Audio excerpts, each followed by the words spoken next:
मुखातिब हूँ, अल्लाह को बूढ़े की तौबा भी पसंद है, अल्लाह को हर एक शख्स की तौबा पसंद है। लेकिन ये बात जहन में रखो कि मेरे अल्लाह को जवान की तौबा बहुत ज़्यादा पसंद है। मेरे और आपके आका मौला ने फरमाया आना हबीबुल्लाह, मैं अल्लाह का हबीब हूँ। कितना बड़ा एजाज़ है जो मेरे हुजूर का है।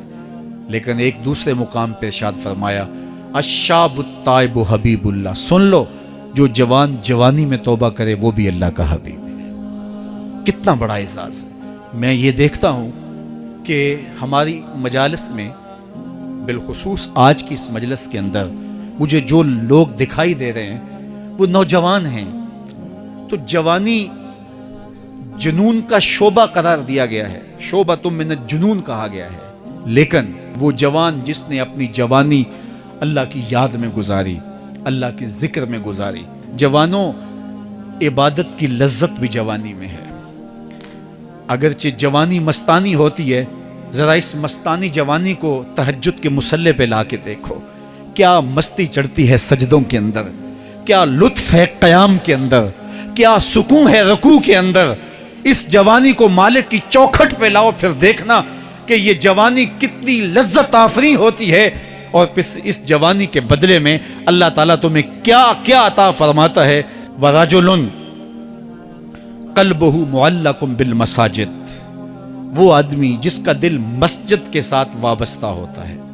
अल्लाह के घर की तामीर, अल्लाह के घर की तज़ईन, अल्लाह के घर की सफाई सुथराई, अल्लाह के घर की आबादकारी, अल्लाह के घर की हाजिरी, ये उसकी जिंदगी का मशगला है। मस्जिद के साथ वाबस्ता है, उसको जुनून है अल्लाह का घर खूबसूरत हो, उसको जुनून है अल्लाह के घर में रौनक हो, उसको जुनून है कि अल्लाह के घर में सफाई सुथराई हो, पाकीज़गी हो, लोगों का आना हो और लोगों का मस्जिद से रब्त हो और मस्जिद की हिफाजत उसने अपने ज़ुम्मे ली हुई है। मस्जिद के काम वो गुलामों की तरह करता है। सुनो सुनो, मेरे हुजूर ने फरमाया क़यामत के दिन अल्लाह उसे अपने अर्श का ठंडा साया अता फरमाएगा। फरमाया कुछ लोग मस्जिदों की मेखें होती हैं, जिस तरह लकड़ी में कील ठुक जाता है वो भी मस्जिद में यूं ठुक जाते हैं, जब भी तलाश करो मस्जिद में मिलेंगे।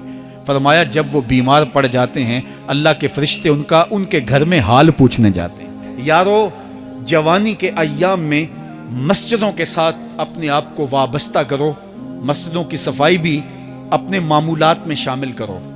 जिस तरह आप अपने मामूलात बताते हैं कि वीकेंड पे मैं ये करता हूँ, रोज़ाना की मेरी जो है वो तरतीब ये है, महीने के बाद एक मरतबा ये तफसीली काम करता हूँ। अपनी ज़िंदगी में महीने बाद, 8 दिन बाद या जब आपको फुर्सत हो, मस्जिद की सफाई का अपने ऊपर ज़ुम्मा लो। किसी भी मस्जिद में चले जाओ, उसको साफ़ करो। जब तुम अल्लाह के घर को धोगे, अल्लाह तुम्हारे दिल को धो देगा, तुम्हारे दिल को अल्लाह पाक कर देगा। तो ये मस्जिदें काबतुल्लाह की बेटियां हैं। अल्लाह ताला ने मस्जिदों के ज़रिए ज़ीनत दी है ज़मीन को। जिस तरह आसमान सितारों से सजा हुआ है, ज़मीनें मस्जिदों से सजी हुई।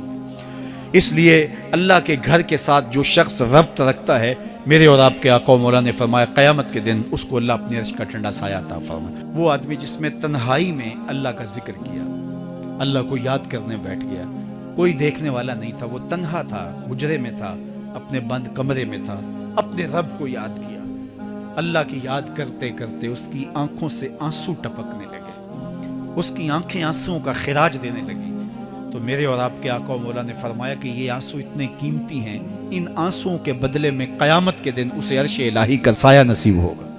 अर्श इलाही का साया उसे नसीब होगा इन आंसुओं के बदले में। रूमी अलैहिर्रहमा फरमाते हैं, जहाँ पानी गिरता है वहाँ सब्ज़ा उगता है, जहाँ आंसू गिरते हैं वहाँ रहमत उतरती है। तो इसलिए जो अल्लाह की याद में रोने का लुत्फ़ है और अल्लाह की याद में आंसू बहाने का अजर और सिला रखा गया है, ये गुनाहों को धो डालता है, ये अंदर की सफाई और सुथराई का सबब और ज़रिया है। मेरे और आपके आका मौला ने फरमाया रातों की तन्हाइयों में उठ के कुरान पढ़ा करो और कुरान पढ़ते हुए रोया करो।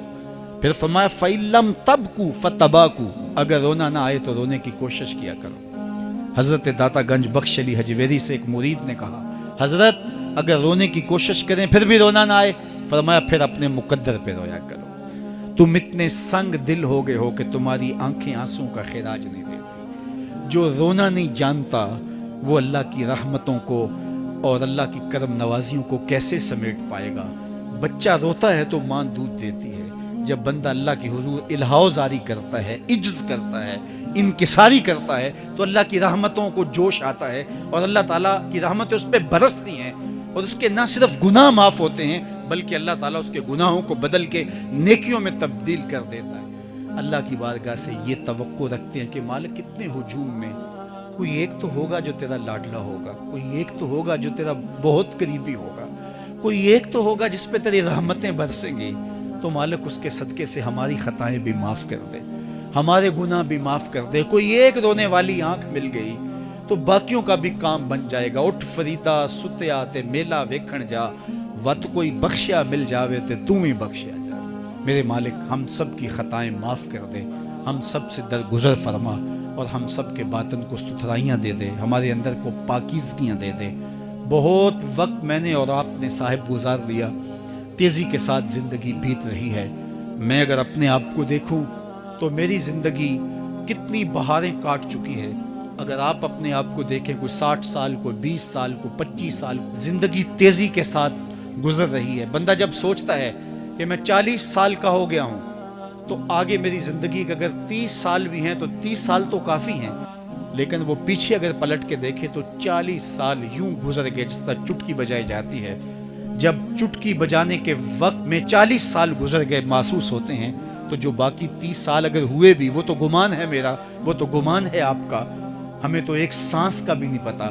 پوچھا گیا زندگی اور موت کے بارے میں کیا خیال ہے؟ کہا فجر پڑی ہے، پتہ نہیں ظہر پڑھ سکیں گے یا کہ نہیں۔ کہا اتنی لمبی امیدیں لگائے بیٹھے ہو، کہا ظہر پڑی ہے، پتہ نہیں عصر پڑھنے کا موقع نصیب ہوتا ہے کہ نہیں۔ کہا یہ بھی طول عمل ہے۔ ایک بولا عصر پڑی ہے، پتہ نہیں مغرب پڑھ سکیں گے یا کہ نہیں۔ کسی نے کہا ایک رکعت پڑی ہے، پتہ نہیں دوسری رکعت بھی پڑھنا نصیب ہوتی ہے یا نہیں۔ کہا یہ سب تمہارے منہوں کی باتیں ہیں، میں تو کہتا ہوں ایک طرف سلام پھیرا ہے، پتہ نہیں دوسری طرف سلام بھی پھیر سکیں گے یا کہ نہیں۔ کیا موت اتنی قریب نہیں ہے؟ ہم نے اپنی آنکھوں کے سامنے لوگوں کو جدا ہوتے یوں نہیں دیکھا ہے؟ ہم کہتے ہیں اس کی خبر سنا رہے ہو موت کی، یہ تو میں نے ابھی سبزی والی دکان پہ دیکھا تھا، لیکن جب موت آتی ہے تو ایک لمحے کا تقدم اور تاخر نہیں ہوتا۔ تو صاحب آئیے اپنی زندگی کو اللہ اور اس کے رسول کی راہوں پہ ڈالیں۔ آج وقت ہے، آج موقع ہے، آج توبہ کا دروازہ کھلا ہے، کل سب کچھ نہیں ہوگا۔ آج اس کی رحمتیں آواز دے رہی ہیں، آج وقت ہے، وقت پر کافی ہے ایک قطرہ بھی آب خوش ہنگام کا، جل گیا جب کھیت برسا می تو پھر کس کام۔